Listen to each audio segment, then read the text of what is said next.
जय Shri Krishna, Radhe Govind. Welcome back to Kanhamrit. तो आने वाली है सर्वपित्र अमावस्या, जो कि इस बार 2 अक्टूबर 2024 को पड़ रही है। सर्वपित्र अमावस्या वो दिन होता है जब हम सभी के पितृ जो इन 16 दिनों में पृथ्वी पर आए होते हैं, जो पितृ लोक हमारी पृथ्वी से छुआ हुआ रहता है, वो सर्वपित्र अमावस्या के दिन पृथ्वी से दूर हो जाता है।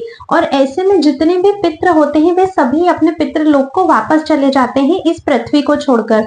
तो अगर आपने साल भर कुछ नहीं किया है, अगर आपने साल की किसी भी अमावस्या पर कुछ नहीं किया है, किसी कारणवश अगर आपके पूर्वजों की जो तिथि थी उस तिथि पर आप श्राद्ध नहीं कर पाए हो, किसी भी रीजन से इन 16 दिनों में अगर आपसे कोई भी कमी रह गई है, कोई भी त्रुटि हो गई है, तो आपके पास अब ये आखिरी मौका है सर्वपित्र अमावस्या का, जब आप अपने पितरों को तृप्त कर सकते हैं, उन्हें प्रसन्न कर सकते हैं। तो इसे बिल्कुल भी जाने नहीं देना है। चाहे पूरे 16 दिन आपने कुछ भी किया हो, कोई चीजें छोड़ दी हो, लेकिन इस दिन पे कुछ भी आपको मिस नहीं करना है। तो सर्वपित्र अमावस्या पे आपको क्या करना है, तर्पण श्राद्ध कब करना है, कैसे करना है, सब कुछ मैं आपको डिटेल में बताती हूँ। कुछ ऐसी चीजें हैं जिनका आपको विशेष ध्यान रखना है, जिससे आपके पितृ अत्यधिक प्रसन्न होंगे और आप पे रुष्ट होकर वे कभी भी वापस नहीं जाएंगे। तो अगर आप चैनल पर नए आए हैं तो चैनल को सब्सक्राइब करके बेल आइकन प्रेस कर दीजिए, ताकि आने वाले सभी वीडियोस के नोटिफिकेशंस आपको मिलते रहें। और अगर आपको ये वीडियो पसंद आती है तो इसे लाइक और शेयर करना बिल्कुल भी मत भूलिएगा। तो चलिए वीडियो को शुरू करते हैं। देखिए, पितृ ना कोई भी हो सकते हैं, हमारे माता पिता, दादा दादी, परदादा परदादी, उनसे ऊपर के, उनसे ऊपर के, उनसे ऊपर के, कितनी भी पीढ़ियों तक के हो सकते हैं। हम सिर्फ अपने परदादा परदादी या उनसे ऊपर तक की पीढ़ी के बारे में ही जानते हैं। उसके अलावा जाने अनजाने भी कितने सारे ऐसे लोग होते हैं जिनके बारे में हम नहीं जानते। कितने ही ऐसे पितृ होंगे हमारे गोत्र के पितृ लोक में जिनके बारे में हम नहीं जानते, लेकिन वे सभी हमसे आशा लगाए बैठे हैं। वे सभी हमसे उम्मीद लगाए बैठे हैं कि हम उनके लिए तर्पण और श्राद्ध करेंगे, जिससे उन्हें तृप्ति मिलेगी, जिससे उन्हें मुक्ति मिल सकती है। हम कुछ ऐसे कार्य करेंगे। तो जब हम नहीं जानते हैं, इसीलिए ये सर्वपित्र अमावस्या है कि जिन्हें आप नहीं भी जानते हो, भूले चुके जो भी आपके पितृ हैं, उन सभी के लिए आप तर्पण और पितृदान की क्रिया कर सकते हो। और सर्वपित्र अमावस्या पे ये करना अति अति आवश्यक होता है। देखिए, मॉर्निंग के समय में कोई भी तर्पण या पितृ कार्य नहीं किए जाते हैं, क्योंकि मॉर्निंग का समय देवताओं की पूजा के लिए होता है। पितरों का जो समय है वो दोपहर का समय है, तो आपको 10 बजे के बाद ही क्रिया शुरू करनी है। तो आपको तर्पण तो अवश्य ही करना चाहिए सभी पितरों के लिए। और तर्पण में आपको जल लेना है। मैंने ऑलरेडी चैनल पर ये वीडियो बनाया हुआ है कि आपको तर्पण किस तरह से करना है, श्राद्ध किस तरह से करना है। आप डिटेल्ड में वो वीडियो देख सकते हैं, मैं आपको अभी एकदम शॉर्ट में बता रही हूँ। या फिर आप चाहे तो प्लेलिस्ट ऑप्शन पर जाकर, वहां पर श्राद्ध पक्ष की एक प्लेलिस्ट है, उसमें भी आपको ये चीजें मिल जाएंगी। आप वहां से डिटेल्ड वीडियो देखिएगा। तो तर्पण में आपको लोटे में पानी रखना होता है, उसमें कच्चा दूध डालना होता है, काले तिल डालने होते हैं। बहुत से लोग उसमें कुशा और मीठा भी डाल देते हैं, आप अगर चाहे तो आप भी डाल सकते हैं। और दक्षिण दिशा की ओर मुख करके आपको अपने समस्त पितरों के लिए तर्पण करना होता है। सभी क्रियाएं श्राद्ध की, तर्पण की आपको 10 बजे के बाद ही करनी है। जल्दबाजी बिल्कुल नहीं करनी है, एकदम शांत मन से करना है। कलह क्लेश नहीं होना चाहिए घर में, किसी से ज्यादा बात मत कीजिए ताकि लड़ाई झगड़ा हो। एकदम शांत मन से और पूरे भक्ति भाव से आपको ये कार्य करना है, क्योंकि ये आखिरी दिन है जब आप अपने पितरों को प्रसन्न कर सकते हो, उनकी मुक्ति के लिए कार्य कर सकते हो। उसके बाद आपको श्राद्ध करना है। ठीक है, अब श्राद्ध आपको जो करना है उसमें देखिए, एक मैं सिंपल सी विधि आपको बता दूं जो नॉर्मली हमारे यहाँ भी होती है और बाकी सभी घरों में भी होती है, कि आपको कंडा लेना है। ठीक है, कंडा आप गाय का लेंगे तो सर्वोत्तम होता है।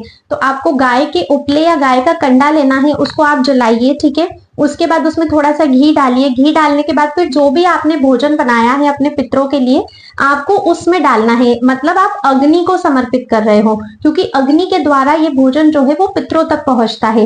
तो आपको अग्नि को समर्पित करना है। ठीक है, आप थोड़ा थोड़ा थोड़ा थोड़ा हर चीज अग्नि को 5 बार समर्पित कीजिए।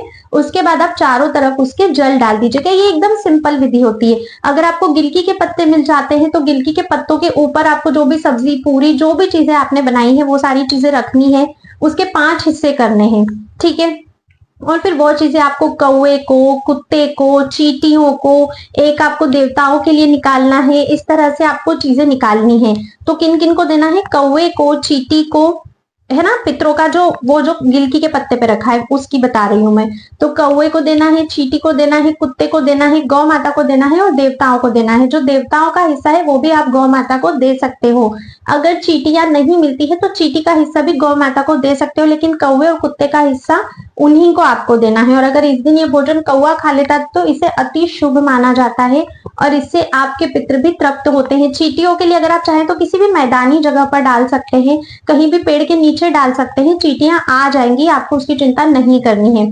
तो आपको ये कार्य करना है। और देखिए, श्राद्ध के भोजन में खीर, चावल की खीर आपको अवश्य से अवश्य ही बनानी है। और जो दूध आप इस्तेमाल करोगे वो भैंस का दूध नहीं होना चाहिए, क्योंकि भैंस के दूध की बनी कोई भी चीज पितृ ग्रहण नहीं करते हैं। तो आपको गौ माता का ही दूध लेना है, उसी से आपको सारी चीजें बनानी है। चावल की खीर अवश्य बनाइएगा। उसके अलावा जो भी आपके यहाँ पर परंपरागत बनती है चीजें आपको वही बनानी है, ऐसा कुछ भी कंपलसरी नहीं है, पर खीर बस है एक जो कंपलसरी थी। अब देखिए, श्राद्ध में ना जब भी हम ब्राह्मण को जिमाते, क्योंकि ब्राह्मण को जिमाना तो अति आवश्यक है और सर्वपित्र अमावस्या पे तो हर कोई करता है, ठीक है। तो आप जब भी ब्राह्मण देवता को जिमाते ना, बार बार उनको खाते समय टोकना नहीं है। जैसे बहुत सारे लोगों की आदत होती है, पंडित जी खाना कैसा बनाए, पंडित जी खीर मीठी हुई कि नहीं, पंडित जी सब्जी तो अच्छी है, पंडित जी नमक नहीं, इतना मत टोके, क्योंकि शास्त्रों में कहा गया है कि जब भी ब्राह्मण मौन होकर भोजन करते हैं उतने ही समय तक बस हमारे पितृ उस भोजन को ग्रहण करते हैं। अगर ब्राह्मण ने अपना मुख खोला, अगर ब्राह्मण ने बोला, तो जिस समय ब्राह्मण देवता बोलते हैं उस समय पितृ लोग जो है वो भोजन ग्रहण करना बंद कर देते हैं। तो आपको उन्हें बीच में बिल्कुल भी नहीं टोकना है, उन्हें शांति से चुप रहकर भोजन करने देना है। आप चाहे तो ब्राह्मण के साथ ब्राह्मणी को भी बुला सकते हैं। अब ये सर्वपित्र अमावस्या है, दान का अत्यधिक महत्व है। तो जिन भी ब्राह्मण देवता को आप बुला रहे हो उन्हें वस्त्र देना है, तांबुल देना है, आपको दक्षिणा देनी है उन्हें। और वस्त्र में आप उन्हें चाहे तो धोती कुर्ता, ब्राह्मणी को साड़ी, जैसा भी आप करना चाहे करिए। अन्न का कोई भी चीज उन्हें अन्न दान कीजिए, अन्न में कुछ भी जो आपको लगता है। आप चाहे तो उन्हें स्लीपर्स दान कर सकते हैं जो रबर वाली आती है, आप चाहे तो उन्हें छतरी दान कर सकते हैं। तो इस तरह से आपको उन्हें दान करना है। लेकिन जो भी कार्य करो ना उसे बोझ समझ के ना करो, हर कार्य को मन से और भक्तिमय भाव से करो। अपने पितरों से प्रार्थना करो कि इन 16 दिनों में हमसे अगर कोई भी त्रुटि हुई है तो आप हमें क्षमा कीजिए, और जैसा भी मुझसे बन पाया है, जैसी भी सेवा हम आपकी कर पाए हैं, आप उसे स्वीकार कीजिए और आप तृप्त होइए। हम आपकी प्रसन्नता के लिए कर रहे हैं। हो सके तो सर्वपित्र अमावस्या के दिन ज्यादा से ज्यादा नाम जप करके अपने पितरों के निमित्त अपने पितरों को उसे समर्पित कीजिए। सर्वपित्र अमावस्या वाले दिन आपको दीपदान भी अवश्य ही करना है। 6:30-7 बजे शाम को, 6:30-7 के बीच में आपको एक दीपदान करना है। आप चाहे तो ये दीपदान देवालय में कर सकते हैं, गौशाला में कर सकते हैं, नहीं तो आप अपने घर पर भी कर सकते हैं। अपने घर पे दक्षिण दिशा में आपको पितरों के लिए दीपदान करना है। ये दीप सरसों या तिल के तेल का हो सकता है। लंबी बत्ती का आपको दिया बनाना है जिसका मुख दक्षिण दिशा में होगा। तो आपको इस तरह से अपने पितरों को विदाई देनी है, एक तरह से कहा जाए तो, ताकि आपके जो पितर हैं वो आपसे प्रसन्न होकर जाएं, आपको आशीर्वाद देकर जाएं। हर भूल चूक के लिए उनसे आपको माफी मांगनी है, क्योंकि देवताओं के कार्य में त्रुटि फिर भी ठीक है, हो गई कोई बात नहीं, लेकिन पितरों के कार्य में त्रुटि नहीं होना चाहिए। पितर आपसे रुष्ट होकर नहीं जाने चाहिए। आपको अपने पितरों को प्रसन्न करना है, घर में शांति का माहौल बने। और एक सबसे इंपॉर्टेंट बात, जो भी भोजन आप पितरों के लिए बनाओगे वो सारा भोजन बिना प्याज और लहसुन का होना चाहिए। तामसिक भोजन पितृगण स्वीकार नहीं करते हैं। भैंस का दूध आपको इस्तेमाल नहीं करना है, गाय का दूध ही उपयोग में आपको लेकर आना है। उपला या कंडा जो यूज करोगे वो गौ माता का ही होना चाहिए। और ब्राह्मण भी सुयोग्य ही आपको ढूंढना है, ताकि जो भोजन आप उन्हें करा रहे हो, जिस निमित्त से करा रहे हो, वो चीज आपके पितरों को मिल सके। आप चाहे तो भगवत गीता का पाठ कर सकते हो, सुन सकते हो, मूल पाठ करवा सकते हो, या फिर भागवत जी का मूल पाठ करवा सकते हो इस दिन अपने पितरों की तृप्ति के लिए। और भी अगर आपके कोई भी डाउट है सर्वपित्र अमावस्या को लेकर कि क्या करना है, नहीं, जो भी डाउट है आप मुझे कमेंट करके जरूर पूछिएगा। मैं सभी क्वेश्चंस के आंसर देने की पूरी कोशिश करूंगी। और देखिए, इन सभी चीजों का एक ही मतलब है कि हमें अपने पितरों को प्रसन्न करना है, उन्हें खुश करना है। तो ऊपरी मन से कुछ भी नहीं करना है। जो भी करो भले ही थोड़ा करो, पर उसे मन से और भक्तिमय भाव से करो। भगवान श्री कृष्ण को भोग लगाने के बाद ही पितरों को भोग जाएगा। ठीक है, जो प्रसाद होगा भगवान का वही पितरों को अर्पण करना है। सीधे पितरों को कभी भी थाली नहीं दी जाती है। तो जो भी खाना बने पहले भगवान को भोग लगाओ, फिर उस खाने से पितृ के कार्य करो और उसी खाने को ब्राह्मण को भी आपको देना है। गौ माता वगैरह जो भी चीजें हैं सभी कुछ भगवान के प्रसाद से होनी चाहिए। तुलसी मैया से भी पितृ कई अधिक तृप्त होते हैं।